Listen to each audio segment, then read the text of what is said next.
Bonjour et bienvenue. C'est avec grand plaisir que je vous accueille au nom de toute l'équipe de l'IEIF à ce nouveau webinaire, j'allais dire du jeudi matin, mais nous sommes mercredi. Format un peu inhabituel compte tenu d'une actualité, bien sûr, elle-même un peu inhabituelle, mais nous y reviendrons.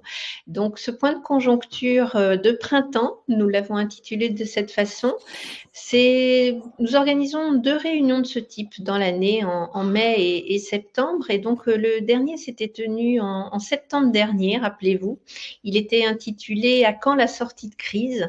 Et c'est vrai que cette crise était profonde, mais que les planètes étaient néanmoins relativement alignées, puisque les signaux émis laissaient augurer d'une embellie qu'on pouvait qualifier probablement de proche. Mais 6 mois plus tard, on se pose tout de même la même question. À quand la sortie de crise? Donc, nous avons pudiquement nommé ce rendez-vous ce matin point de conjoncture pour justement ne pas anticiper sur la réponse des débats qui vont être finalement qui vont avoir lieu aujourd'hui.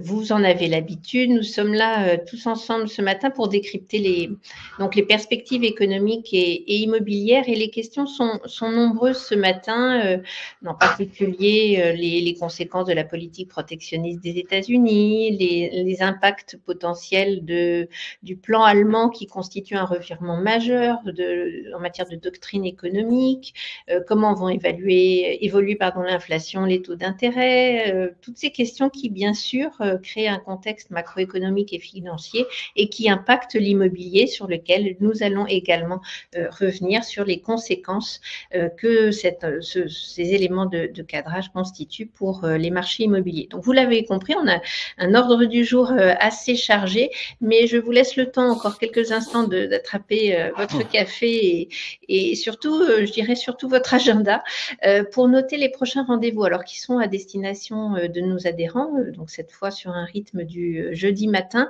Notez pour la semaine prochaine le rendez-vous du 15 mai et notez surtout l'horaire d'une certaine façon, puisque c'est un petit peu différent de nos habitudes. Ce sera bien 8h30, 10h30 et non pas 8h45, 10h. 8h30, 10h30 pour un sujet sur les commerces. Quelle pérennité pour quel commerce? Pour un webinaire que nous organisons en partenariat avec Procos. Ensuite, le 22 mai suivra un webinaire sur un métier en pleine évolution, l'asset manager, un acteur clé dans la création de valeur de demain. Donc, ce n'est pas un point d'interrogation. Donc, effectivement, c'est un acteur devenu clé et bien sûr, nous élaborerons les éléments de compréhension pour cette thématique. Et enfin, le 5 juin, une thématique plus géographique avec l'Espagne pour nous interroger collectivement sur cette dynamique et est-elle durable? Je profite de garder le micro virtuel pour énoncer également nos dernières publications, en fait, pour rappeler celles que nous venons de publier les quelques semaines précédentes. Et en particulier, donc elles sont citées, ce n'est qu'un florilège en fait de nos dernières publications. Je cite donc la toute dernière en termes d'actualité, l'analyse de l'année 2024 du marché des SCPI qui vient d'être publiée, donc dans laquelle vous découvrez bien sûr nos analyses sur les différents faits de marché et ils sont significatifs sur l'immobilier non coté, donc les SCPI. La série Focus ensuite vient d'être enrichie de 2 numéros. Donc le premier, Boom des data centers, il s'agit en fait d'une actualisation d'une étude que nous avions publiée l'année dernière et nous l'avons mise à jour tant cette classe d'actifs suscite beaucoup d'intérêt et beaucoup justement de questionnements, un rôle croissant. Et il est vrai qu'en la matière, notamment l'intelligence artificielle, pourrait évidemment avoir des impacts importants dans la structuration future de cette classe d'actifs. Autre élément de cette collection Focus, une édition sur les résidences gérées en France, là aussi une revue des différentes typologies de cette classe d'actifs ô combien sous les projecteurs, résidence service senior, résidence étudiante et co-living, et donc pour chacune de ces classes d'actifs, un état des lieux de la demande, de l'offre des principaux opérateurs et une estimation théorique du potentiel de développement. Bref, un document très riche que je vous invite à reprendre si vous ne l'aviez pas vu passer. Je cite également la publication de nos indices d'indexation, évolution trimestrielle d'indices d'indexation des baux commerciaux et d'habitation, là aussi qui a été publié dernièrement. Et je cite également, et avec, j'en profite pour saluer son auteur, Béatrice Gage, qui est directrice de la recherche et de l'innovation chez Swiss Life AM France et Senior Advisor IEIF, qui nous a donné la primeur de ses analyses sur la logistique, cette classe d'actifs ô combien stratégique, qui a donc, dont l'analyse a été présentée au travers d'une tribune libre, ce qui me permet de signaler que cette publication est ouverte justement pour chacun d'entre vous par rapport à des prises de position que vous souhaitez partager au sein de la communauté immobilière. À venir, j'en profite encore quelques instants pour signaler la publication prochaine de trois nouvelles études. Donc, notre publication annuelle sur les 40 ans de performance comparée qui sera publiée dans la deuxième quinzaine du mois de mai. Donc, c'est l'édition, bien sûr, 2025. Un focus également sur l'immobilier coté. Régulièrement, nous publions également sur l'immobilier coté.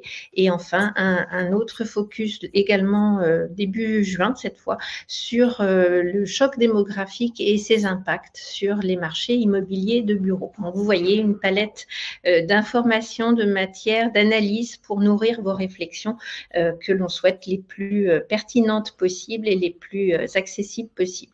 Voilà, j'en ai déjà beaucoup dit. J'ai le plaisir d'accueillir Pierre Cheffleur, que vous connaissez bien pour justement l'avoir écouté déjà en de nombreuses occasions.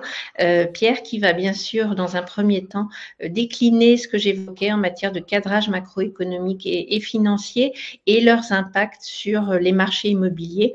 Et je me permettrai ensuite de prendre le relais pour justement descendre la focale encore plus sur un certain nombre de thématiques que nous aurons donc l'occasion d'élaborer plus avant dans quelques minutes. Pierre, je te laisse le micro virtuel pour justement nous répondre à cette question, consolidation ou double dip en 2025. Encore un instant, Pierre, je rappelle à tous nos auditeurs, mais vous en avez probablement l'habitude, que pour nous poser vos questions, n'hésitez pas à le faire via question ou via chat et je les relayerai à l'issue de nos interventions. Voilà, maintenant je te laisse la parole, Pierre. Avec plaisir, nous t'écoutons. Oui, merci Stéphanie. Bonjour à toutes et à tous.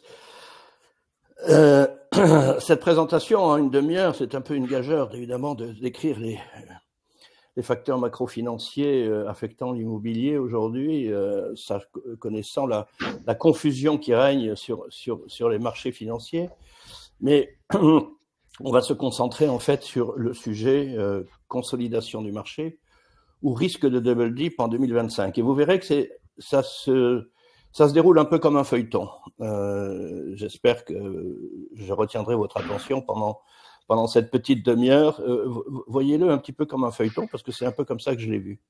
Alors, ces travaux sont issus du Club Analyse et Prévision, donc des travaux que je réalise avec Béatrice Gage, dans le cadre donc de ce club-là. Et je commence par la question, en fait, que je me suis posée. Lors du dernier point de conjoncture, donc en septembre, on avait approfondi le fait que le marché immobilier finit de s'ajuster à la hausse des taux d'intérêt.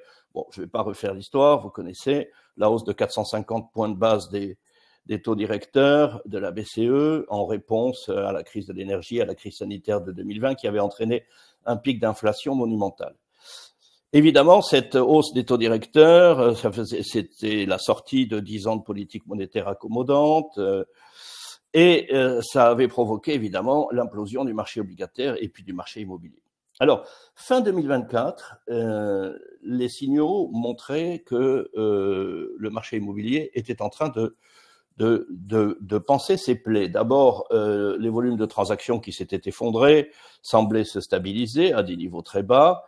Et nous avions également des segments qui commençaient à à sortir du lot, à se dynamiser, en particulier le segment Beds and Sheds, qui comprend, disons, au sens large, le résidentiel, plus le résidentiel géré et opéré, plus la logistique, et des formats nouveaux, un peu plus larges, d'investisseurs opérateurs, build to rent ou own to operate. En fait, il y avait cette prise de conscience que l'époque où les rendements en capital étaient générés par des compressions de taux de capitalisation est déterminée, et donc il fallait construire des portefeuilles dans lesquels la génération de rendement en capital reposait sur la croissance du revenu locatif. Sachant que nous rentrions vraisemblablement dans une période d'inflation plus élevée sur les 30 prochaines années par rapport à celle que nous avions connue sur les 30 années précédentes, qui étaient de l'ordre de 2%, voire inférieur à 2%.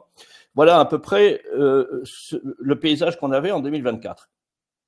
Tout semblait se consolider. Et puis, il arrive Donald Trump, sa prise de fonction, le modèle de globalisation libérale initié par les États-Unis vole en éclats. C'est un modèle qui existait depuis la Deuxième Guerre mondiale.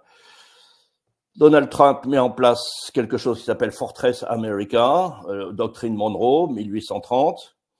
Les États-Unis se replient sur eux-mêmes. Les facteurs macro-financiers sont bousculés et apparaît un risque de double dip sur l'immobilier. La qualification quand même de la crise immobilière 2022-2024 est particulière parce que c'est une crise mondiale qui a touché tous les bureaux, et ça vaut la peine quand même de se pencher un peu sur ce graphique qui montre le drawdown, donc la perte maximale entre le plus haut de valorisation finalement, disons mi-2022 jusqu'à juin 2024, depuis le pic de valeur donc de juin 2022, pour un certain nombre de secteurs et sur un certain nombre de zones géographiques. Monde, Europe, Amérique du Nord, Asie. On voit très clairement que la crise immobilière 2022-2024 est une crise de bureaux. Dans l'ensemble des zones géographiques, c'est effectivement le segment qui a le plus souffert. Et on voit que les segments industriels et résidentiels ont le mieux résisté. C'est évidemment le support de ce fameux concept Beds and Sheds qui fait que, en tirant les leçons de cette crise, ces deux segments apparaissaient comme les segments finalement les plus confortables. Alors, regardons la situation à fin 2024 à partir des indices des fonds immobiliers institutionnels non cotés pan-européens. Donc, les grands indices institutionnels ouverts, c'est l'indice MSCI PEPFI. Le graphique de gauche montre le rendement en capital annuel de ces fonds institutionnels. Ça recouvre environ 65 milliards d'euros à fin décembre 2024 par segment. C'est donc le rendement en capital annuel selon les segments représentés à l'intérieur de ces fonds. Segment industriel, résidentiel, bureau, hôtellerie, commerce. Alors, on voit bien que le retournement donc du marché s'est fait avec l'ajustement monétaire en gris et que fin 2024, finalement, le rendement en capital annuel était redevenu nul, sauf peut-être sur les bureaux, ce qui était le signe d'un marché qui était revenu à l'équilibre. Le graphique de droite est encore plus explicite puisque c'est un indice de dislocation qui montre en définitive le rendement en capital entre les meilleures performances, les actifs les plus performants au sein de chacun des segments par rapport aux actifs les moins performants. Donc le troisième quartile de performance par rapport au premier quartile. Évidemment, quand les écarts de performance deviennent très élevés, ça signifie que le marché se disloque. Et on voit très bien la dislocation du marché en 2022-2023 et la correction de cette dislocation qui est telle que fin 2024, on pouvait considérer que le marché immobilier européen, dans l'ensemble des segments, était revenu à une certaine forme d'équilibre. Et ça se voit également dans la distribution de performance totale trimestrielle des actifs. Donc, on a là plus de 1500 actifs contenus dans cet indice MSCI PEPFI, donc sur tous les segments, bureaux, commerce, industriel. Et on voit la distribution des performances totales trimestre après trimestre depuis décembre 2017 jusqu'à décembre 2024 de ces différents, de l'ensemble de ces actifs. Et on voit très bien le choc qui a été provoqué par la hausse des taux directeurs à partir de 2022, on voit que la distribution de ces performances totales est devenue totalement asymétrique, avec également une queue de distribution très très longue dans les performances négatives. Et on voit que décembre 2024, on était revenu à une forme d'équilibre, à une distribution à peu près normale. Donc tout semblait aller à peu près bien. Et pour clôturer cette vision à fin 2024, lorsqu'on regarde l'allocation par segment immobilier des différentes, enfin de l'ensemble de cet indice MSCI PEPFI, qui est le graphique de gauche, on voit très clairement que le secteur résidentiel en rouge et le secteur logistique en particulier en vert prenait une part de plus en plus importante, donc ce fameux concept beds and sheds qui est favorisé par l'allocation d'actifs de ces fonds qui, je rappelle, sont des fonds ouverts et qui est donc la particularité d'être très dynamique en termes de gestion et mark to market de par leurs caractéristiques de fonds ouverts. Alors, voilà le paysage qu'on a. Et maintenant, l'inquiétude. L'inquiétude qui est que si on regarde maintenant l'indicateur de l'immobilier coté en Europe, donc l'ensemble des foncières cotées, on a là un indicateur en temps réel qui est assez prédictif. Et cet indicateur est présenté de la façon suivante. C'est la capitalisation de l'ensemble de l'immobilier coté rapporté à l'actif net donc, des différentes foncières calculées trimestriellement, donc selon une méthode de valorisation par expertise, et le tout ajusté de l'effet de levier, puisque les foncières ont des leviers de l'ordre de 40%. Et donc, on ajuste l'effet de levier pour éviter la volatilité, pour gommer la volatilité.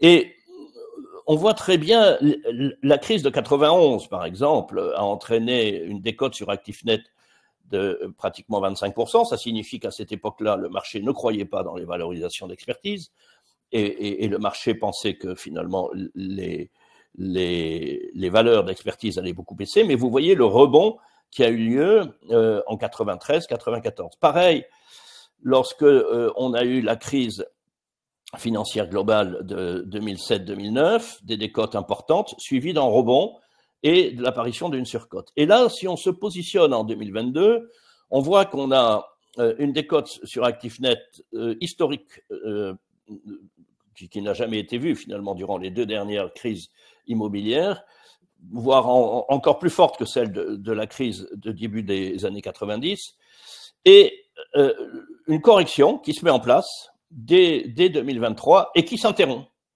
Et qui s'interrompt en formant une espèce de W.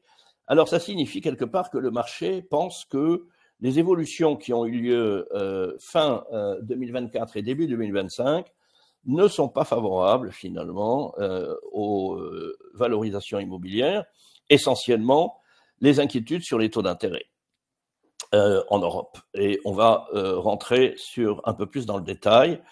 Et ça, c'est les turbulences liées effectivement à l'arrivée de Trump. L'immobilier coté montre que si on regarde un peu plus avec un zoom sur l'ensemble des segments à gauche, donc les différents segments industriels, résidentiels, santé, bureaux, toujours cet indicateur de capitalisation sur actifs nets ajusté du levier, on voit que aucun segment n'a été épargné par le fait que la correction de la décote s'est interrompue. Et aucun pays non plus, comme on le voit à droite. Finalement, tous les pays européens subissent aujourd'hui la formation d'une nouvelle décote. Alors, c'est d'autant plus important, et là, c'est ce qui permet la réconciliation entre l'immobilier coté et l'immobilier non coté, c'est d'autant plus important que l'immobilier coté est un très bon prédicteur donc de l'évolution de l'immobilier non coté. Vous avez en bleu là, le rendement en capital annuel de l'indice des fonds immobiliers institutionnels ouverts non cotés, donc MSCI PEPFI, et en gris, l'indice des foncières cotées ajusté de l'effet de levier. On voit très bien que, en ce qui concerne le rendement en capital annuel, l'indice de l'immobilier coté est un très bon indicateur avancé de l'indice de l'immobilier non coté. On le voit en particulier dans la crise financière de 2007-2009. On le voit également dans la crise actuelle, 2022-2023. Et on voit ce retour de cette baisse du rendement en capital annuel de l'EPRA Europe sur la fin 2024, qui laisse augurer que pour l'immobilier coté, si le pire est passé, le meilleur attendra. C'est-à-dire que nous avons une anticipation plutôt de double dip sur l'année 2025. Les SCPI, juste un petit mot sur les SCPI. Voilà le rendement en capital annuel de l'indice EDEC-IEIF des SCPI investis en immobilier d'entreprise avec l'indice des fonds immobiliers institutionnels ouverts, donc MSCI PEPFI, pour leur exposition en France, de façon à être comparable aux SCPI, qui sont essentiellement, pour la plus grande partie, une exposition immobilière en France. On voit très bien que les SCPI sont finalement moins volatiles que l'évolution de l'indice institutionnel, ce qui est assez classique puisqu'ils ont un système de swing pricing qui permet de moduler les valeurs de part autour de la valeur de reconstitution et d'éviter comme ça la volatilité. Mais on voit également que le retournement du marché de l'indice MSCI PEPFI France en 2024 n'est pas encore très perceptible, un tout petit peu sur l'indice EDEC-IEIF qui est donc en retard car il est essentiellement exposé au marché des bureaux. Alors la chose qui est intéressante également dans ce graphique, c'est de voir que nous avons une performance en capital annuelle équivalente, si on fait la moyenne sur toute la période, que pour les fonds institutionnels et pour les fonds retail, ce qui montre quelque part que les investisseurs particuliers ont été aussi bien traités que les investisseurs institutionnels dans le monde immobilier, ce qui n'est pas le cas dans le monde du capital investissement. Alors, l'indicateur classique du taux de capitalisation prime par IQC1, qui est donc l'indicateur phare, le CAC 40 du marché immobilier, et reproduit ce comportement est bien connu. Il réagit en fonction surtout du taux de l'OATI, c'est-à-dire du taux réel de l'OAT corrigé des anticipations d'inflation à 10 ans, donc un taux long terme réel ajusté des anticipations d'inflation. Vous l'avez sur l'axe horizontal, sur l'axe des abscisses, et en ordonnée, vous avez le taux de capitalisation des bureaux prime par IQCA depuis donc le tout début du lancement des OATI, c'est-à-dire décembre 1998 jusqu'à décembre 2024. Et on voit bien que cette relation entre le taux de capitalisation et le taux des OATI est très serrée. C'est normal puisque l'immobilier étant un actif indexé à long terme sur l'inflation, il est logique que le taux de capitalisation réagisse surtout au taux de l'OATI. Et la formule magique, c'est que le taux de capitalisation est égal à 0,78, enfin 0,8 fois le taux de l'OATI, donc une certaine élasticité, plus 3,8%. Ces 3,8% reproduisent la prime de risque sur l'immobilier exigée par rapport aux OAT. 3,8%, c'est la prime de risque d'obsolescence, la prime de risque de liquidité, la prime de risque de volatilité également, puisque ça tient compte effectivement de la volatilité des loyers. Et cette relation-là est particulièrement intéressante parce qu'elle nous permet de recadrer un petit peu la situation actuelle. On a un taux de l'OATI à fin avril qui est de 1,3%. En fait, si on prend très précisément cette relation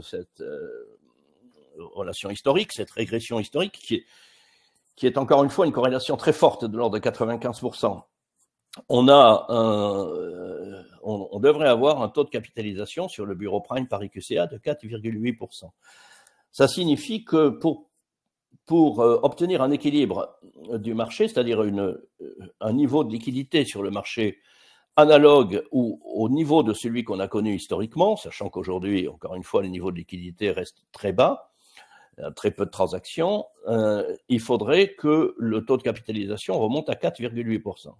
Alors, la rumeur, puisque c'est très difficile de dire où est le taux de capitalisation aujourd'hui, puisqu'il y a très peu de transactions, mais la plupart des grands brokers le situent aux environs de 4,2%, disons à peu près 4,2, 4,5%. Et selon cette formule magique, il faudrait donc que si ceci était le cas, et si la liquidité du marché remontait avec dans les prochains mois, avec un taux de capite entre, disons, 4,2 et 4,5, ça signifie qu'il faudrait que ce soit à l'équilibre avec un taux de l'OATI beaucoup plus bas, c'est-à-dire 0,5%. C'est-à-dire que le marché, pour avoir accepté un taux de capitalisation si faible, devrait quelque part anticiper une inflation beaucoup plus importante que celle qu'on connaît aujourd'hui, c'est-à-dire de l'ordre de 2,5 à 2,8%, sachant que la cible de la BCE est à 2%. Évidemment, plus les anticipations d'indexation des revenus locatifs sont élevées, moins on a besoin de taux de capitalisation, d'un taux de capitalisation élevé. Mais on voit qu'on n'y est pas. Et donc, on a un effet de fragilité sur le marché qui est fait que si le marché est revenu à l'équilibre 2024 à l'échelle européenne, on a tout de même une fragilité sur le marché parce que la liquidité n'est pas revenue à son niveau normal. Et c'est là où arrive Trump, le feuilleton Trump, qui va nous donner le pire et peut-être le meilleur. On ne sait pas. Je commence par le pire. L'économie en début d'année en zone euro était moribonde. On avait une croissance au point mort en Allemagne, en France, en Italie. On avait des anticipations de croissance très faibles pour 2025, inférieures à 1%. Et simultanément, on avait aux États-Unis une croissance dopée par la politique fiscale expansive de Biden, et puis la promesse du programme économique de l'administration Trump, à partir de baisses d'impôts, de dérégulation, de réindustrialisation, qui allait mettre a priori l'économie américaine en sur-régime et donc au-delà des 2,5% déjà anticipés. À la fin du premier trimestre, il faut quand même se rendre compte que la situation est totalement inversée. D'abord, la politique agressive des États-Unis de rééquilibrage des déficits commerciaux, le fameux trade war, a introduit un doute et une confusion chez les acteurs économiques, aux États-Unis également, qui fait que la croissance est en train de ralentir très fortement. On anticipe 1,7% de croissance dans le meilleur des cas aux États-Unis en 2025. Et la réponse finalement de cette guerre commerciale, je ne vais pas rentrer dans les détails, vous le connaissez comme moi, des deux grands blocs que sont le bloc européen et le bloc chinois, a été de relancer la demande interne. En définitive, relancer la demande interne par la demande publique. Et donc, nous avons Der Plan en Allemagne, ce gigantesque plan d'investissement en infrastructure à partir d'argent public, 500 milliards d'euros, avec en plus Rearm Europe, donc le plan de réarmement de l'Europe, car en plus du trade war, l'administration Trump explique qu'il va falloir monnayer le parapluie américain en augmentant les dépenses militaires. Ça va rajouter grosso modo 2% de PIB chaque année pendant 5 ans sur la zone euro, auquel on ne s'attendait absolument pas finalement en début d'année 2025. Donc un boost sur la croissance en zone euro qui est tout à fait étonnant. Alors, l'inconvénient pour le marché immobilier, si on peut dire, à court terme, c'est que ce plan massif d'investissement allemand a généré une hausse du taux d'intérêt des Bund, qui est donc l'équivalent de l'actif sans risque en zone euro, enfin l'actif sans risque par excellence en zone euro, donc le taux des obligations allemandes à 10 ans a gagné près de 50 points de base, enfin 45 points de base, tout simplement parce que en anticipation d'une offre considérable de papier, d'emprunt d'État, émis par l'Allemagne, mais également tout simplement reflétant des perspectives de croissance beaucoup plus importantes. Et donc, des flux de capitaux qui s'orientaient beaucoup plus vers les actions que vers les obligations, faisant remonter les taux d'intérêt. Alors, on se retrouve finalement avec un marché immobilier qui, tout d'un coup, se retrouve avec une hausse du taux d'actualisation de près de 50 points de base, mais également des perspectives très intéressantes de progression de revenus locatifs liés à la croissance anticipée supérieure. Alors, comment peut réagir le marché dans ces conditions-là? Est-ce que le marché immobilier va plutôt faire un double dip ou est-ce qu'au contraire, il va se consolider? Approfondissons un tout petit peu les choses. Aux États-Unis, on voit bien la confusion que la politique économique de l'administration Trump a créée. Vous avez l'indice d'incertitude du Michigan, de la Fed du Michigan à gauche, l'incertitude politique économique, donc ressentie par les agents économiques. On voit ce pic très très important là qu'on retrouvait d'ailleurs durant le premier mandat de Trump, mais encore plus élevé. Et puis à droite, le nowcasting, donc les prévisions de PIB en temps réel de la Fed Atlanta sur le premier trimestre 2025. Vous voyez la courbe en vert. Nous étions sur une anticipation de croissance du PIB en rythme annuel de 2%, qui tout d'un coup est passé de plus de 2% à moins de 2%. C'est essentiellement le fait des importations massives et du stockage massif qu'ont fait les acteurs américains en vue avant la mise en place des tarifs douaniers. Ceci a pesé bien évidemment sur la croissance et on voit quelque part que l'économie américaine n'a pas reculé de 2% en rythme annuel au premier trimestre, elle a reculé de 0,3%, mais c'est quand même quelque chose de très particulier. Sachant que la zone euro, elle, a progressé plutôt de 1,6% en rythme annuel au premier trimestre. Donc, ce que je disais tout à l'heure sur cette inversion de croissance entre les États-Unis et la zone euro semble être en train de se mettre en place. Les tarifs douaniers américains visent à protéger les producteurs domestiques. Alors, vous avez là l'évolution des tarifs moyens sur les importations aux États-Unis depuis 1930. Depuis ce fameux Smooth Hawley Tariff Act de 1930, à ce moment-là, lorsque les tarifs douaniers ont atteint près de 20%, les États-Unis ont exporté leur dépression à l'échelle du monde. C'était la Grande Dépression qui a entraîné, comme on le sait, les conséquences que l'on connaît sur l'Europe, avec la montée du nazisme et ainsi de suite. Et aujourd'hui, compte tenu des tarifs que veut imposer Trump, nous sommes bien au-delà de ce qu'on a connu durant les années 1930. C'est donc une fermeture globale du monde et l'arrêt du système de globalisation libérale mis en place par les États-Unis. L'OCDE dit, de toute façon, si on tient compte uniquement des tarifs douaniers de 10% que veut mettre en place Trump, sans tenir compte des tarifs bilatéraux absolument fantastiques annoncés le même jour, c'est-à-dire le Liberation Day le 2 avril, de toute façon, ça va surtout être pénalisant pour les États-Unis, puisque en termes de PIB, comme vous le voyez en rouge, et en termes d'inflation d'inflation supérieure en bleu, les États-Unis seraient a priori, d'après l'OCDE, les principaux pénalisés par cette évolution-là. C'est lié au fait que les États-Unis sont très dépendants des intrants, en fait des biens intermédiaires du reste du monde. Pour faire les choses simples, la Chine serait très peu impactée d'après l'OCDE, et la zone euro un petit peu bien sûr, mais également beaucoup moins que les États-Unis. Donc on est dans une situation un peu curieuse, on a l'impression que les États-Unis se sont tirés une balle dans le pied, mais en fait leur vision de long terme, et qui est synthétisé par un peu l'idéologue qui est derrière tout ça, Stephen Miran, président du comité des conseillers économiques de la Maison-Blanche. Je ne suis pas le seul, mais disons, sa pensée permet de comprendre un peu ce qu'essaye de faire l'administration Trump.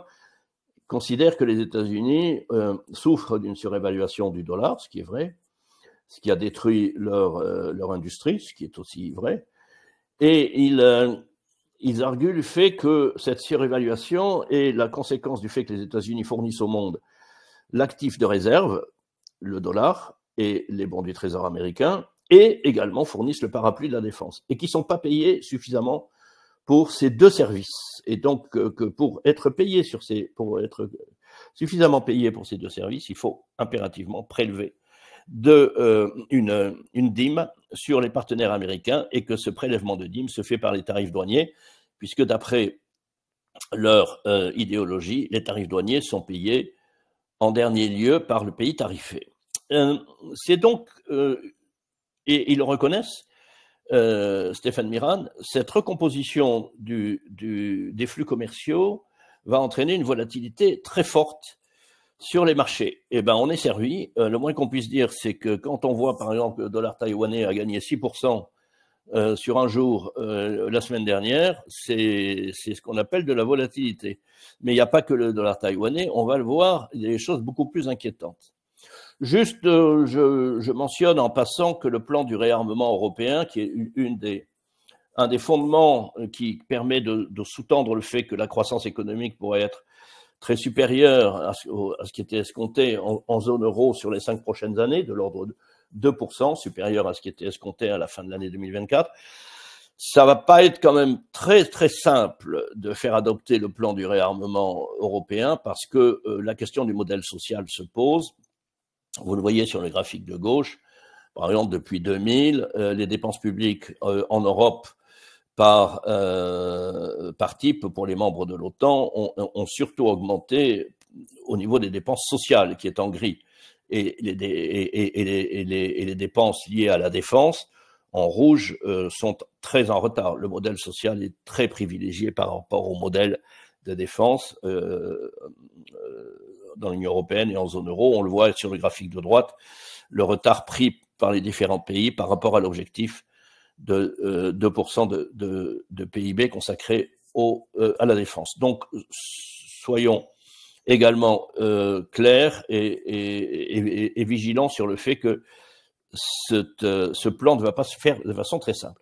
Sur le plan de l'inflation, le deuxième point très important pour l'immobilier, effectivement, à côté de la croissance, on voit que la zone euro et les États-Unis sont à peu près aujourd'hui en ligne, en tout cas avec les objectifs d'inflation des banques centrales, un peu plus supérieurs aux États-Unis, 2,3% pour le PCE contre 2,2% pour le PCCI en zone euro. Donc l'inflation de référence des banques centrales, on y est à peu près. Que sur le domaine de l'inflation, pour le moment, on n'a rien à craindre du côté des matières premières en dollars, puisque la Chine ralentit quand même très fortement. Vous voyez là le prix des indices des matières premières en dollars, matières premières énergétiques, agricoles et métaux, c'est le calme plein. Et que quelque part, l'autre source d'inflation auquel on pourrait s'attendre, l'inflation salariale, ça s'agit, on a là la comparaison en zone euro et aux États-Unis entre l'inflation headline, donc l'inflation des prix à la consommation, et la progression des salaires en bleu clair. On voit que si on a subi finalement une perte de pouvoir d'achat importante durant la crise sanitaire, avec une inflation en sortie de crise sanitaire qui est devenue très supérieure à la croissance des salaires, aujourd'hui aux États-Unis comme en zone euro, les salaires augmentent plus forte que l'inflation par un effet de rattrapage, mais reste tout de même sous contrôle. C'est-à-dire que l'inflation salariale, une spirale salariale ne semble pas être à l'œuvre ni aux États-Unis ni en zone euro. En revanche, cette spirale salariale pourrait être entretenue néanmoins par un chômage qui est au plus bas, en tout cas en zone euro et aux États-Unis. En tout cas, avec un chômage aussi bas, la Fed n'est pas incitée à baisser les taux. Le problème de l'inflation, c'est effectivement le trade war. Et là, vous voyez les anticipations d'inflation aux États-Unis, elles ont bondi à plus de 5% aujourd'hui. Anticipation d'inflation des ménages, donc de l'Université de Michigan. Et donc, c'est là où le bas blesse sur l'inflation. Les taux directeurs, c'est intéressant, vous avez le taux d'effet de fin en rouge et le taux de facilité de dépôt de la BCE en bleu. Vous voyez que la Fed s'est arrêtée de baisser les taux, en fait, à 4,33, et aujourd'hui, les attaques contre Jerome Powell poussent, en fait, la Fed à avoir un peu une position de faucon, c'est-à-dire que la Fed ralentit fortement ses anticipations de baisse des taux, un peu dans la même de la même façon qu'elle avait fait en 2018, lorsqu'il y avait eu une poussée d'inflation dans le premier mandat de Trump. Vous voyez que la Fed avait augmenté très fortement ses taux directeurs. En revanche, la BCE, elle, est plutôt sur une pente de baisse des taux. Et comme on va le voir un peu plus tard, la force de l'euro par rapport aux États-Unis va peut-être inciter la BCE à baisser ses taux directeurs encore plus vite, sachant que cet effet de devise correspond évidemment à une désinflation importée.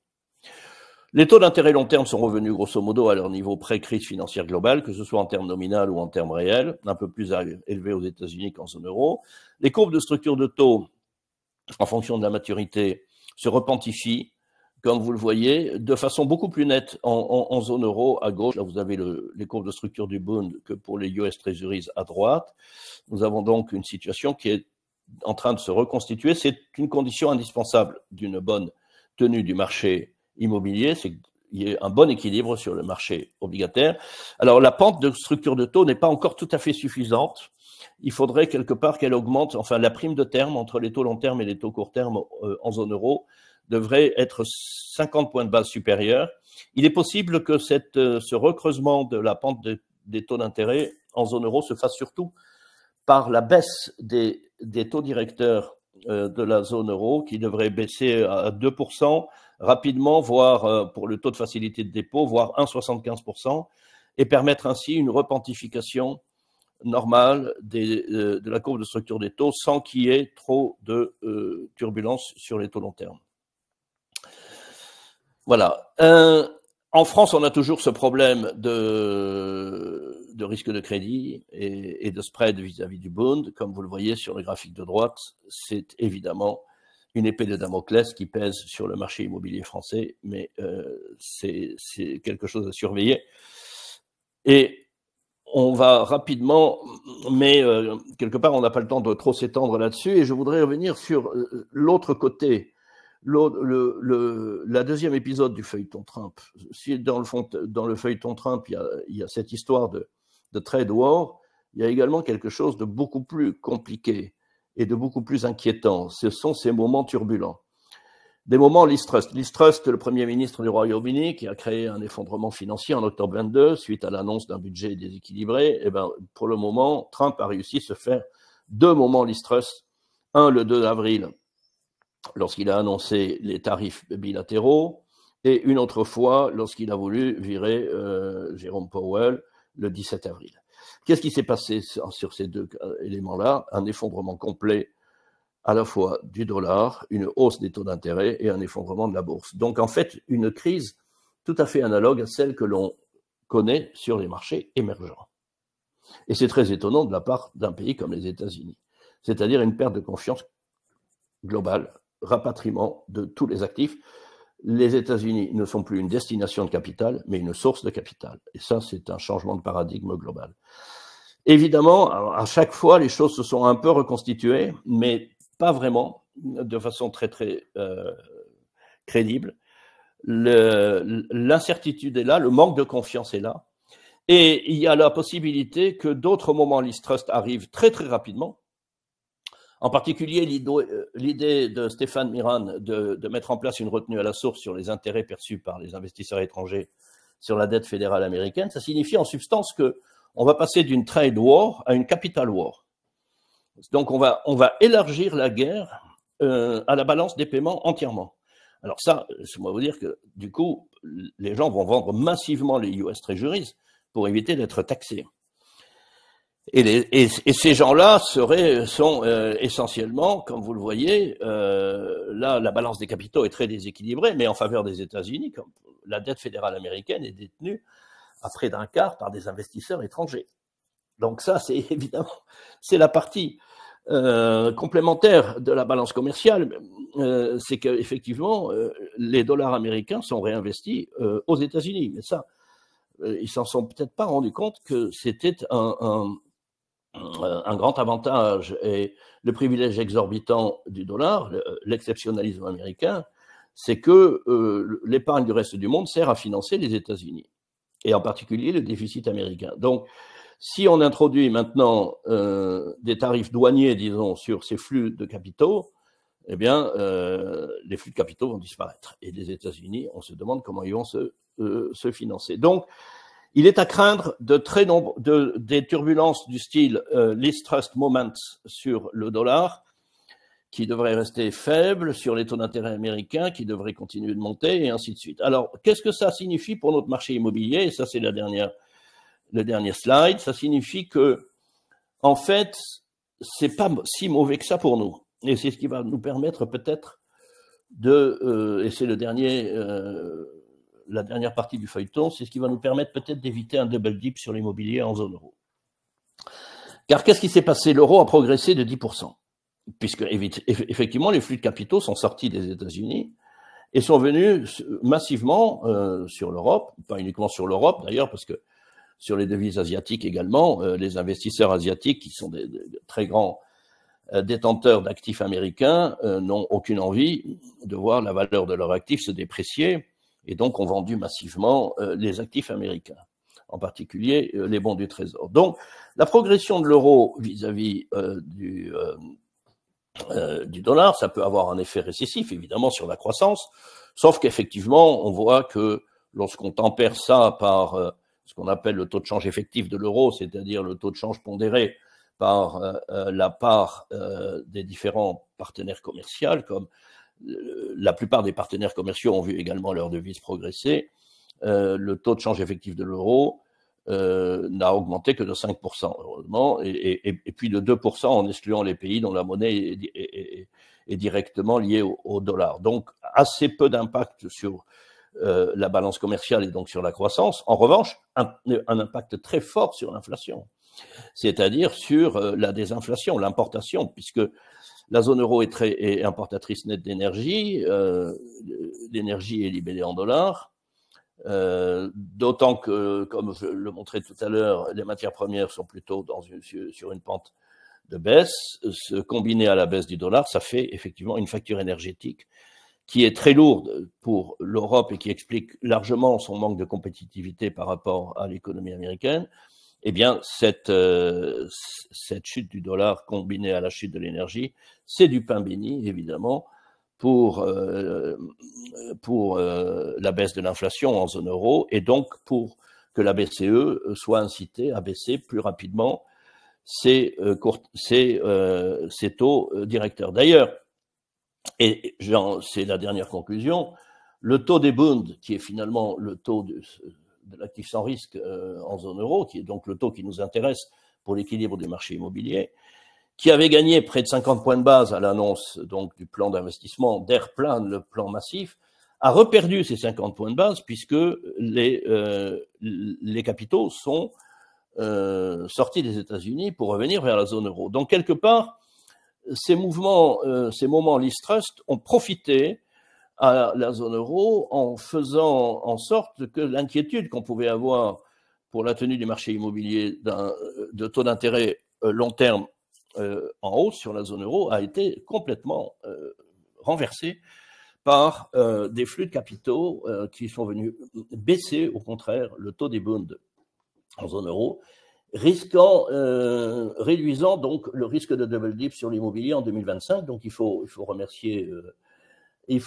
quelque part Donald Trump de nous avoir quelque part permis d'éviter sans doute un double dip sur l'immobilier cette année, tout en conservant des perspectives de croissance en 2026-2027 qui sont très supérieures à celles qu'on avait en 2025, fin 2024, et donc une situation qui est, c'est le dernier slide, on devrait sortir de cette crise immobilière, on en connaît une tous les 15 ans, on devrait sortir de cette crise immobilière, je pense assez rapidement, en tout cas cette année ou début de l'année prochaine, on devrait entamer le début d'un nouveau cycle, sans doute lié avec cette hausse de la croissance. Et la prochaine crise est pour dans 15 ans, donc en 2037, si on obéit à ce schéma, je ne serai plus là, mais on aura certainement, entre-temps, tout laisse à penser que finalement, ce risque de double dip de 2025 est peut-être quelque chose qui va être évité. Voilà, la fin du feuilleton. Merci beaucoup, Pierre. Qui l'eût cru qu'on puisse dire merci à Donald Trump? Eh ben, mais effectivement, l'avenir n'est pas encore écrit, mais en tout cas, comme tu l'as très clairement énoncé, il y a un certain nombre de fragilités qui restent, en tout cas pour les marchés immobiliers, même si effectivement, côté croissance économique et cadrage macro-financier, il y a effectivement une donne qui a radicalement changé et tu l'as très bien expliqué. Il y a quelques questions, je vous propose de les garder pour la fin, car effectivement, moi j'ai une double gageure. Toi, Pierre, tu disais que l'important, la difficulté allait être de résumer en 30 minutes l'ensemble des éléments marquants. Moi, ma double gageure, c'est de prendre le relais après toi et c'est faire également le même exercice en moins de 30 minutes, faire un tour d'horizon des éléments clés et ça nous a incité donc à être plus sélectif dans notre propos avec les questions que nous allons parcourir maintenant, à savoir bien sûr pour l'atterrissage sur les marchés immobiliers, un changement de paradigme et il nous semble important d'en rappeler les principaux éléments. Nous nous arrêterons évidemment sur les chiffres clés de la fin du premier trimestre 2025 dans le prolongement de ce qu'a énoncé Pierre, notamment sur les signaux avant-coureurs de l'immobilier coté, comme il l'a dit précédemment. Et de manière sélective, nous nous interrogerons sur les trois questions suivantes, à savoir comment s'adaptent les stratégies des acteurs, quels sont les nouveaux équilibres et comment peuvent évoluer les modèles économiques. Je dis nous parce que je remercie et je salue Lina Mounir avec qui nous avons préparé cette présentation, mais je salue également l'ensemble de l'équipe des analystes et data au sein de l'Institut pour avoir justement collecté toutes les données qui vous seront présentées maintenant. Alors, un temps d'arrêt sur les éléments de contexte macro-financier. Pierre en a parlé à l'instant, donc je ne vais pas y revenir, mais c'est vrai que le mot-clé est aussi dans ce cadre-là celui de la transformation. L'environnement macro-financier tel qu'on le connaissait depuis les 30 dernières années est radicalement et significativement différent.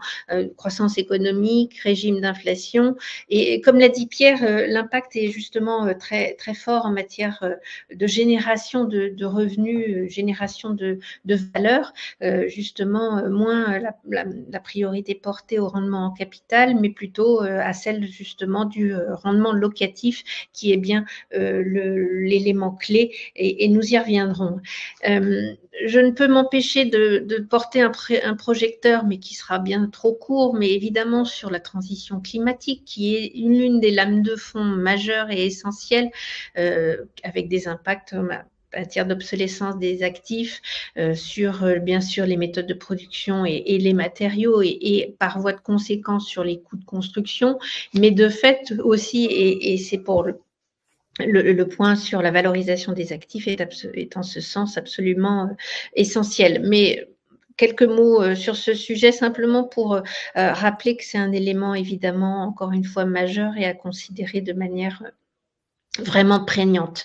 La transition technologique, je vais employer le mot prégnant finalement pour chaque occurrence, mais c'est évidemment un élément dont il est là pour le coup assez quand même difficile de mesurer précisément les impacts.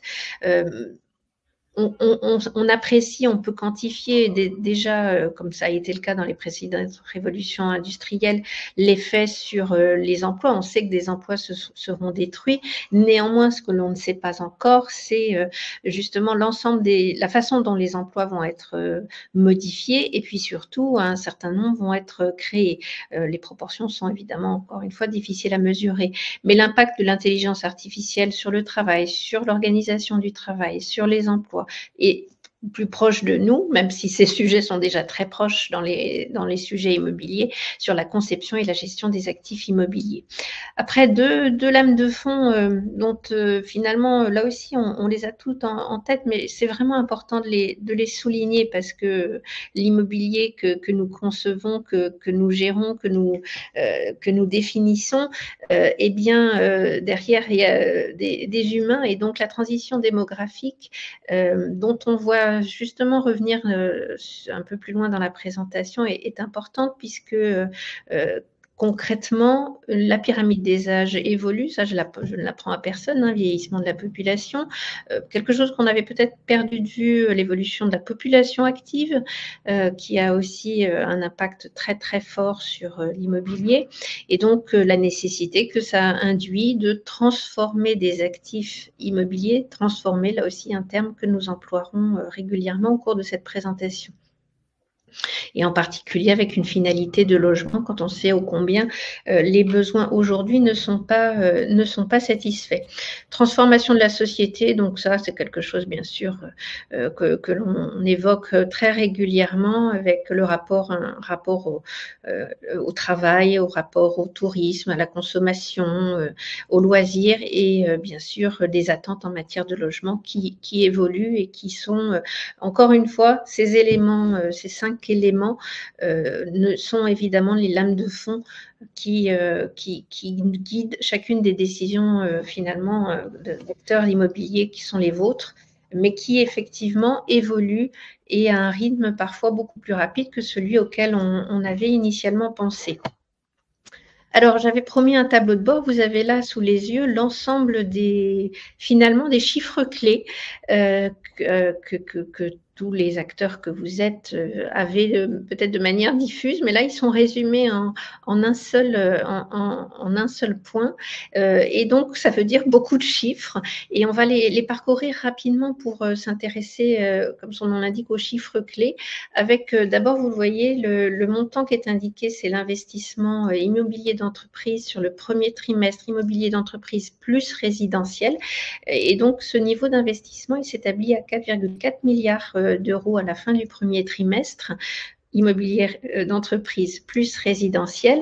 Et donc, si on se concentre d'abord sur l'immobilier d'entreprise, eh bien, par ordre, je dirais, de grandeur, justement, sur les bureaux, vous voyez que c'est un montant finalement qui s'établit à 1,4 milliard d'euros, c'est 1 fois 2 par rapport à ce même trimestre l'année précédente.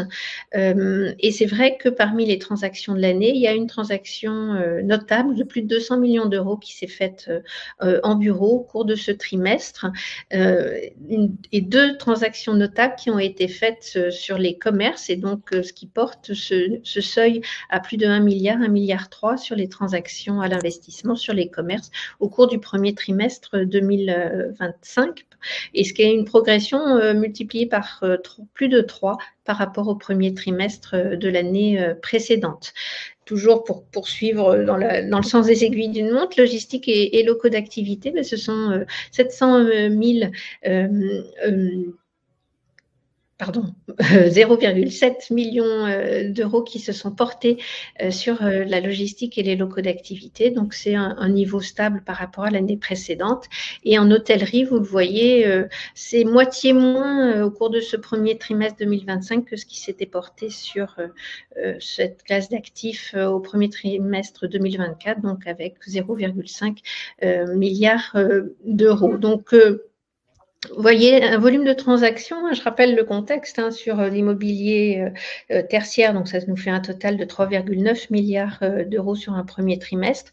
Je rappelle que ça fait 2 ans au cours des années précédentes que le total était de 15 milliards d'euros. Donc un démarrage relativement, enfin bref, un démarrage, je ne prendrai pas le défaut de le qualifier, c'est quand même un peu tôt finalement, mais néanmoins ça donne quelques références en matière de taux, et donc justement vous voyez les taux de prime ici présentés, je dis bien les taux prime. Pierre évoquait justement les taux de rendement d'équilibre. Là, on est sur certaines transactions, donc Paris, quartier central des affaires, on est à 3,9. Rappelez-vous, on était à 4 points de taux de rendement à fin d'année 2024. Sur justement, vous voyez les commerces, les taux de rendement prime sont soit à l'équilibre, soit étal par rapport à la période précédente, soit en léger retrait. Donc sur les pieds d'immeubles, notamment à Paris, vous voyez 4%, 5% sur les centres commerciaux. En logistique, la logistique, on est à 4,8 en taux prime à l'échelle de la France, sur les locaux d'activité à 5,5. Et vous voyez effectivement que ce sont des niveaux comme je le disais, qui sont soit à l'équilibre, soit en léger retrait.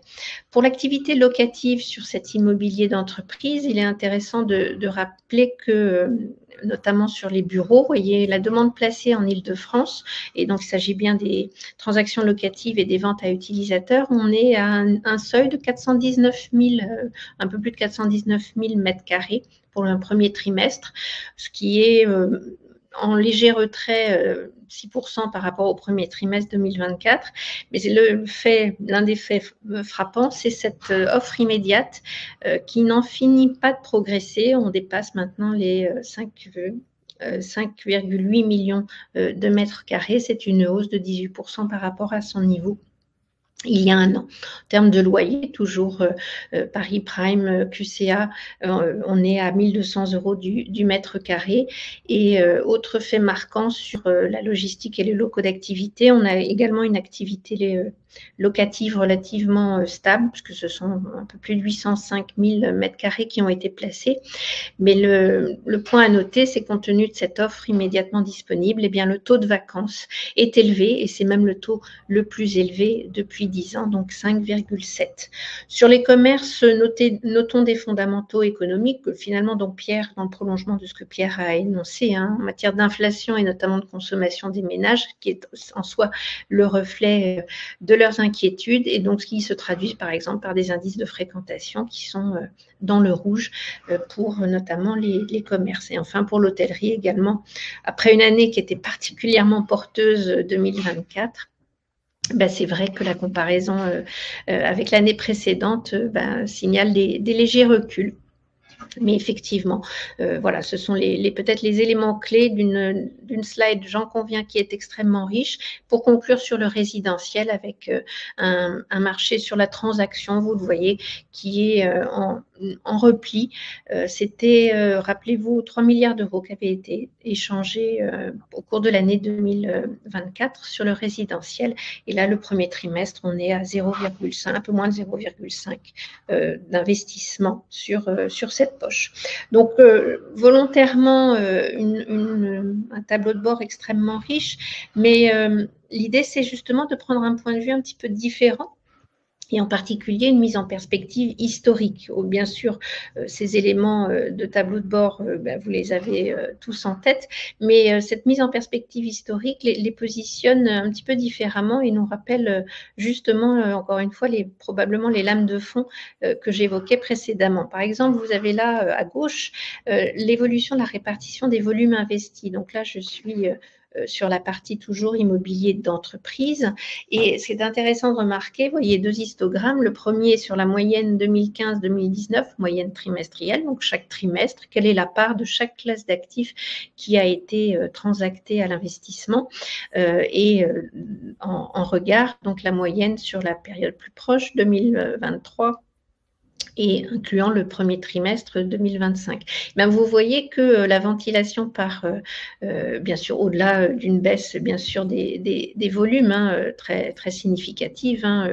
Rappelez-vous, avant 2019, le montant, le volume des échanges sur l'immobilier d'entreprise, c'était de l'ordre de 30 milliards d'euros chaque année, avec ce pic en 2019 à 40 milliards, ce qui explique que cette moyenne est relativement élevée chaque trimestre, un peu plus de 8 milliards d'euros, mais avec donc, vous voyez, une part prépondérante des bureaux, plus des 2/3, et une ventilation en commerce et sur les autres classes d'actifs qui est par définition plus réduite. Et bien depuis donc 2 ans,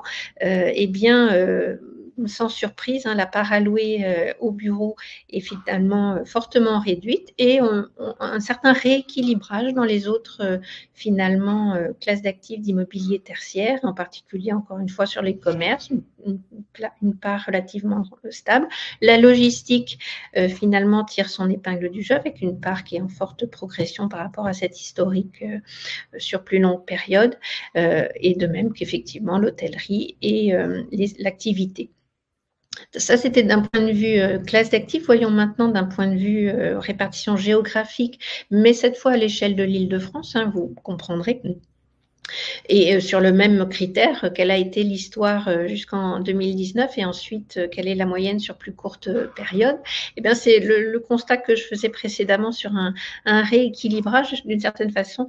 C'est un peu dans l'autre sens cette fois avec Paris, par exemple. Regardez, arrêtons-nous sur le chiffre Paris qui couvre donc Paris quartier central des affaires et hors QCA. On était sur la moyenne 2015-2019 sur trimestriel, hein, je rappelle, globalement de 21 et 18%, là où on est passé à 30 et 28, donc un peu moins de 60% alloués en termes d'investissement, je rappelle, de transactions à l'investissement sur Paris, là où effectivement, historiquement, les zones de marché étaient toutes plus en proportion regardées. Alors, comment réagissent et comment s'adaptent les investisseurs? Alors, la diapositive ici, finalement, résume les anticipations qui avaient été collectées, mais en cours d'année 2024 et dans la deuxième partie de l'année 2024. Et comme l'a rappelé Pierre, un certain nombre d'éléments économiques ont évolué. Néanmoins, ça reste instructif sur justement la hiérarchie des classes d'actifs. Parce que là, vous avez dans une diapositive très résumée, d'une part, ce que nous annonçaient les investisseurs immobiliers aux États-Unis, en Asie, et un mot sur l'Europe, ce que l'on va détailler ensuite. Mais voyez que sur les États-Unis, les classes d'actifs dans le top 3, vous avez les data centers, les résidences seniors et tout ce qui est finalement, comment dire, commerce de proximité. Donc, 3 classes d'actifs, data center, alors à l'échelle des États-Unis, on est évidemment sur un marché qui n'a pas la dimension que l'on a notamment en France, mais on voit bien l'appétence, hein, c'est bien le critère de l'appétence qui est pas nécessairement des transactions qui se concluent, hein. On est bien sur le critère de l'intérêt. Et donc, en matière d'appétence, vous voyez que en 2025, par rapport à celle qui avait été collectée en 2024, eh bien, ces classes d'actifs plébiscitées sont justement l'infrastructure immobilière, le résidentiel et plutôt le résidentiel géré et les commerces de proximité. Côté Asie, là aussi sur alors une granularité moins importante, mais on voit bien que ce sont l'industriel et la logistique qui sont particulièrement plébiscités, suivis également du résidentiel. Et en troisième position en Asie, ce sont les hôtels qui étaient considérés comme la classe d'actifs la plus attractive. Pour résumer le point de vue des investisseurs en Europe, effectivement, ce qu'évoquait Pierre sur la prudence, le mot optimisme effectivement avait été néanmoins employé, c'est-à-dire que la sortie de crise était prévue, mais c'est son horizon qui effectivement s'est depuis un peu éloigné, mais ce qui était déjà finalement dans la feuille de route des investisseurs. Pour l'immobilier coté, c'est vrai que c'est toujours un indicateur avancé. Et ce qui est intéressant là, si on devait retenir qu'une seule donnée sur ce graphe, vous avez là les capitalisations comparées des indices d'immobilier coté pour la part des bureaux, donc toujours sur ces différentes zones de référence, Asie, US, Europe, et puis un petit détail sur le UK. Mais voyez la part à la fin du premier trimestre 2025 des bureaux, eh bien on a passé le seuil des 5%, donc moins de 5% en termes de capitalisation, la part des bureaux, et alors que historiquement elle était sur un niveau plus élevé, hein, jusqu'à quasiment 20% en Europe. Maintenant, à part les US en dessous de 5, on est en dessous des 10%. Donc effectivement, comme l'a dit Pierre, hein, la crise des bureaux, elle est mondiale et effectivement, on le voit également. Et elle se poursuit, et c'est vrai, si on devait prolonger cette courbe, jusqu'où ira-t-elle? Un point intéressant quand on parle après l'immobilier coté, c'est l'immobilier non coté. Je vois que le temps file à la vitesse de l'éclair, donc je vais accélérer là aussi, enfin, les SCPI, c'est assez révélateur de montrer que le changement de composition des patrimoines est assez considérable, en tout cas très notable. La part des bureaux qui était de 70% n'en représente plus que 57%. Et l'international qui était de l'épaisseur du trait il y a 20 ans représente maintenant un quart du patrimoine. Donc effectivement des stratégies qui évoluent finalement de manière très significative. Donc, on ne va plus parler de l'immobilier, mais on va parler des marchés immobiliers et des classes d'actifs immobilières, mais comme on le fait déjà. Je vais avancer pour justement s'arrêter sur cette diapositive où vous avez là, en tant que praticien de l'immobilier, une indication que vous connaissez tous, qui est l'absorption nette, pour montrer qu'effectivement, on est dans la lame. Ce que l'on constate aujourd'hui sur la crise des bureaux, finalement, a pris ses germes depuis les années 2000. Hein. Le recul de l'absorption nette, il est très net, il est très marqué. C'est-à-dire qu'en quelques chiffres, plus d'1 million de mètres carrés était l'augmentation du parc occupé dans la décennie 90-99. Porté par quoi? Porté par justement la, tertiarisation de l'économie et donc l'augmentation des besoins en emploi de bureau et donc en mètres carrés de bureau. Eh bien, globalement, on est aujourd'hui à quelque chose qui est finalement à peine de l'épaisseur du trait. Et je suis obligée de passer vite compte tenu du temps. Je voulais vous montrer une diapositive qui est celle-ci, qui est que justement en termes de décalage entre construction de mètres carrés de bureaux et d'emploi de bureaux, on est effectivement, ça c'est une mise à jour en fait, vous connaissez déjà cette diapositive, mais elle a été mise à jour, c'est les dernières données depuis finalement les données INSEE sur la population active et ce qui calcule l'IEIF pour isoler les emplois de bureaux. Eh bien, historiquement, c'est un chiffre que l'on avait évoqué précédemment, on construisait 40 mètres carrés de bureaux par nouvel emploi de bureaux. Sur la décennie 2008-2018, c'était la moitié, 20 mètres carrés. Eh bien, aujourd'hui, effectivement, il y a eu ce recul de l'inflexion dans le rythme de production de mètres carrés et c'est maintenant à peu près 10 mètres carrés par nouvel emploi de bureau qui est créé. Mais la finalité, le fondement derrière cela, c'est justement cette évolution de la population active et cette lame de fond que j'évoquais en introduction, que nous n'hésitons pas à rappeler régulièrement à chaque présentation de l'IEIF parce que c'est un élément fondamental, c'est-à-dire que la population active, je rappelle qu'elle croissait à un rythme relativement soutenu, 2% jusqu'aux années 2020. Désormais, c'est plus seulement que 0,5 et à partir de 2040, cette population active, elle va finalement reculer. Donc, en termes de volume, vous voyez que ça représente, c'est un élément fondamental sur la structure des emplois de bureau. Une analyse que l'on voulait vous présenter sur... on parle beaucoup de centralisation et finalement du poids respectif de chacun des secteurs.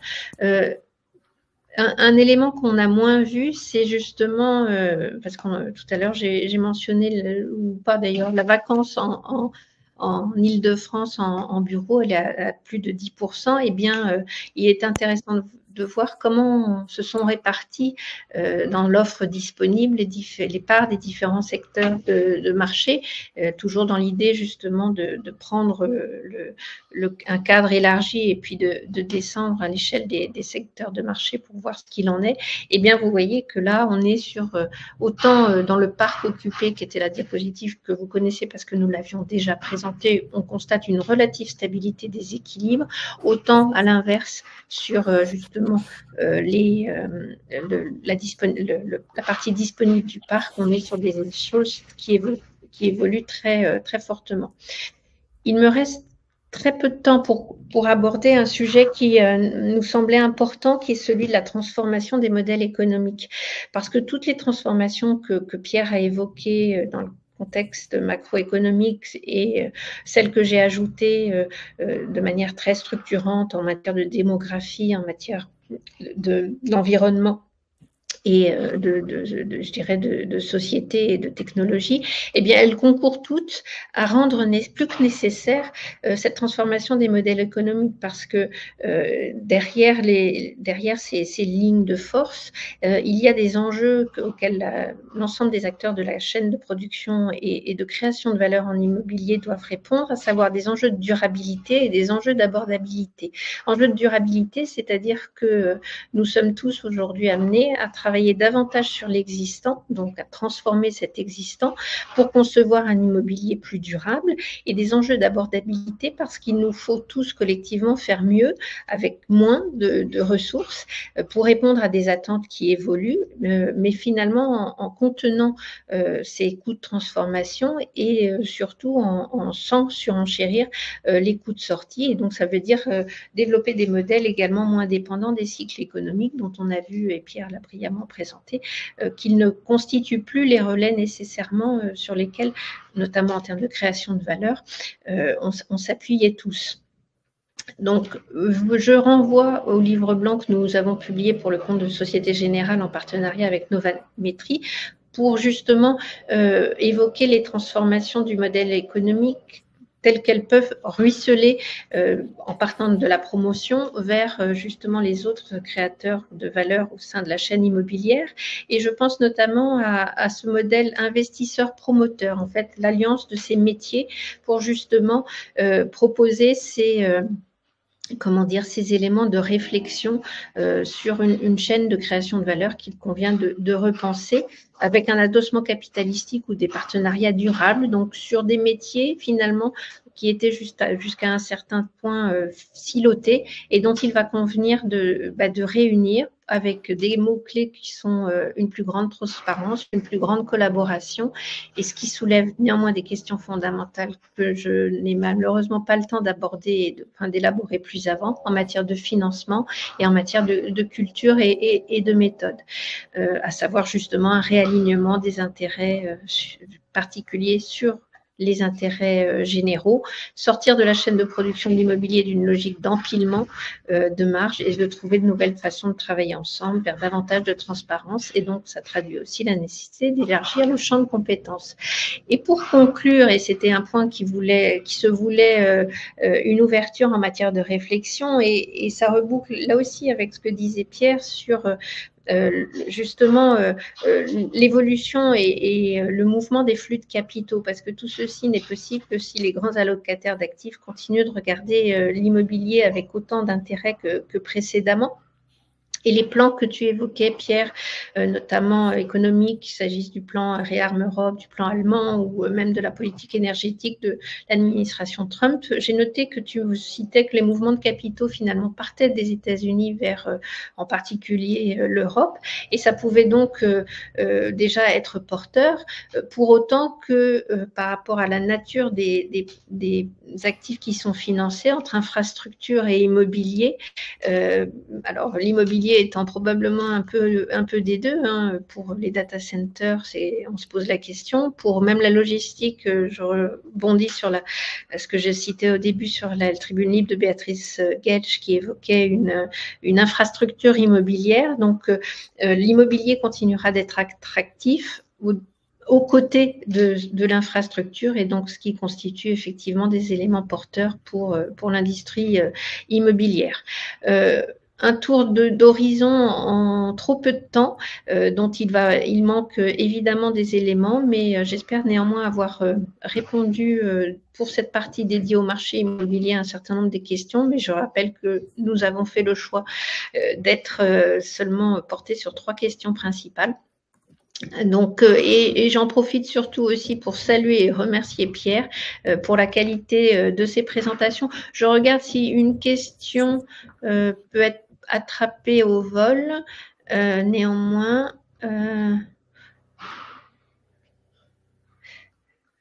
je regarde, il y a beaucoup de questions.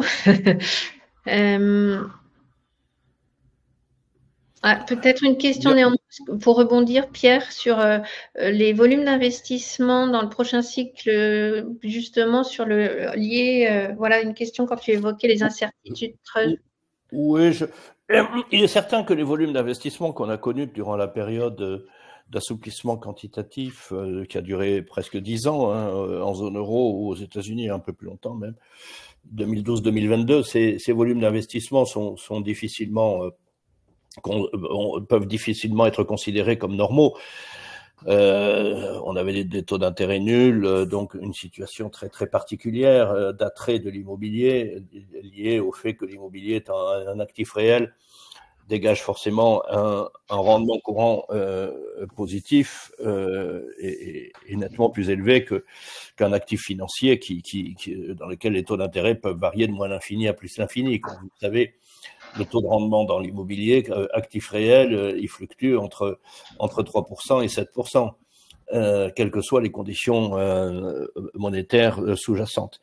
Donc, cet extrême, ces flux d'investissement extrêmes durant les années, les 10 années d'assouplissement quantitatif, on ne les retrouvera pas. En revanche, on va revenir à des situations pré-crise financière globale, c'est-à-dire je dirais un taux de rotation de l'immobilier d'entreprise compris entre 5 et 10%, mais on ne remontera pas aux 15-20% qu'on a connus. Merci beaucoup, Pierre. Effectivement, revoir les niveaux de performance attendus, et ça fait partie de ces éléments de changement de paradigme, et ce sera donc le mot de la fin. Un grand merci à toutes les personnes qui se sont connectées. Vous étiez très nombreux ce matin. Nous espérons avoir répondu aux questions principales qui étaient les vôtres, pas toutes, et ça, nous en sommes désolés, mais néanmoins, j'espère que cette présentation a été pour vous la plus enrichissante possible. À tous, une excellente journée et à très bientôt au prochain rendez-vous de l'IEIF. Merci beaucoup. Bon week-end.